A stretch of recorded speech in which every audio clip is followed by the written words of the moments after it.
Hey guys, and welcome back to Teal House Farm. Today we're going to can some barbecue meat. Now this recipe will work great for any type of meat, really. I am using a red meat today. I'm actually going to use lamb, but I've done this before with pork, done it before with goat and beef.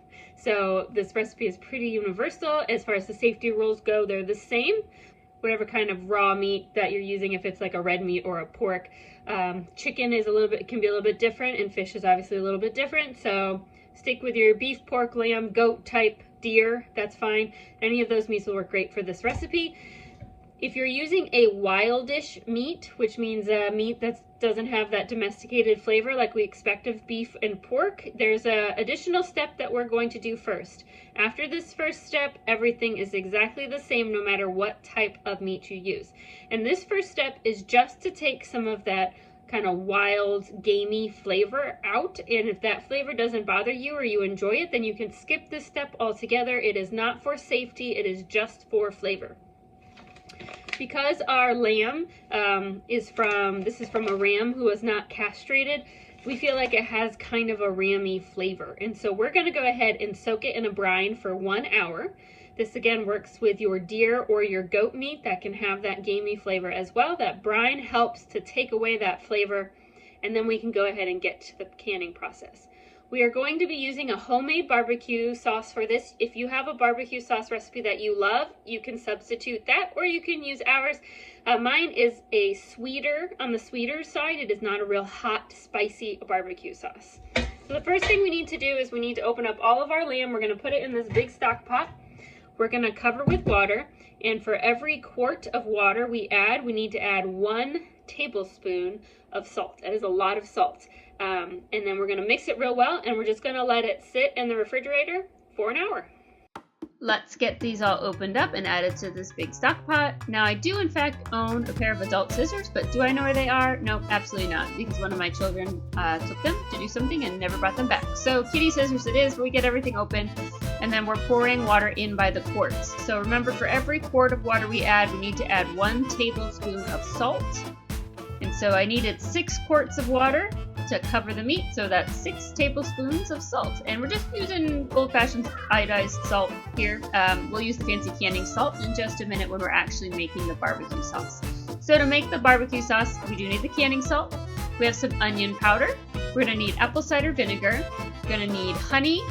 We have some garlic that's already minced. You can use fresh garlic if you want. We have yellow mustard, some tomato ketchup, and we don't need that Nutella. Whoops. And some brown sugar. Now to bring it up another notch, you could also add a little Worcestershire sauce, and you could also use Dijon mustard instead of regular yellow mustard. That'll give your sauce a little more of a kick, and then obviously you could add some hot chili pepper as well.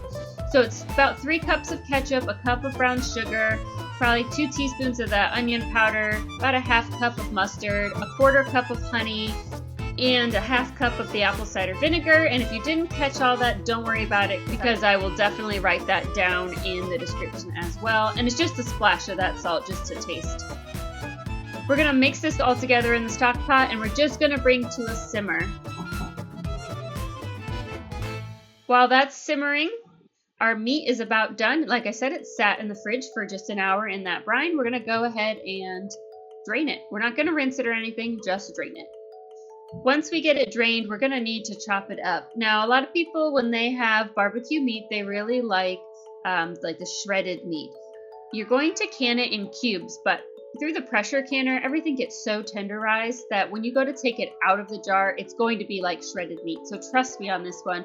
Just cut it into somewhat equal-sized cubes, no bigger than 1 inch. And we're going to go ahead and can it cubed, and then it'll get real nice and tender in the jar, and you can shred it for your sandwiches when you're pulling it out of the jar. We're going to cut in batches here, and then take the batch over to the stove, and we're going to brown the meat.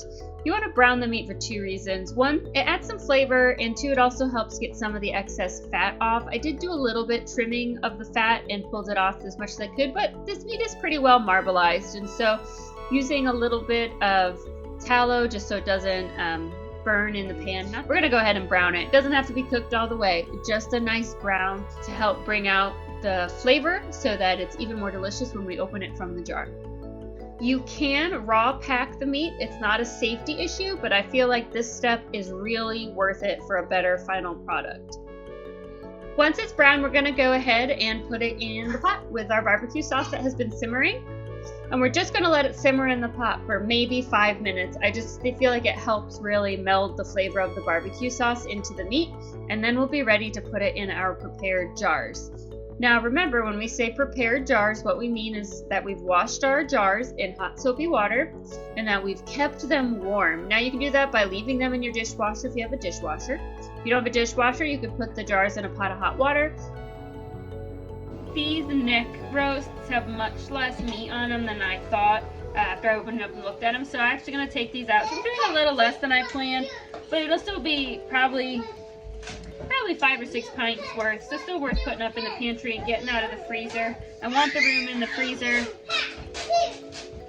Because I want to get a hog butchered, and so I'm trying to empty some things out. These I'm gonna set aside. I'm gonna cook them now, and we'll pull them for dinner or something. But the amount of effort it'll take to cut around the vertebrae and the neck bones and stuff, not for canning. These pieces are a little too fatty, and they're a little hard to cut. So we're gonna put these aside and just do the other ones. We're going for 1-inch headspace here. I hoped to get 5 jars out of this. It would have been 4.5. I decided just to pull out the little bit of remainder and have it for lunch. So we only did end up with 4 jars. Just so you know, safety-wise, you always want to can a minimum of 4 jars in your pressure canner, so we'll be fine here. We're going to go ahead and wipe the rims, and then we're going to add our lids and rings. The lids have been put in hot water just to help soften the rubber on the bottom. Put those rings onto fingertip tightness. And once we have all the rings on, we're going to put them in the canner. The pressure canner has about 3 inches of water in it, and the water is warm, but it is not boiling yet. You want to wait to do that until you get your jars in and your lid on. All right, jars are in. We're going to put the lid on. We are going to get a nice steam. We're going to get a nice steam chimney, and then we are going to go ahead and lock our canner down. This one is 11 pounds pressure, 75 minutes for pints, 90 minutes for quarts. Once the time is up, we turn the oven off and we let the canner depressurize naturally. Don't try to rush it along, just walk away and come back in 20 minutes.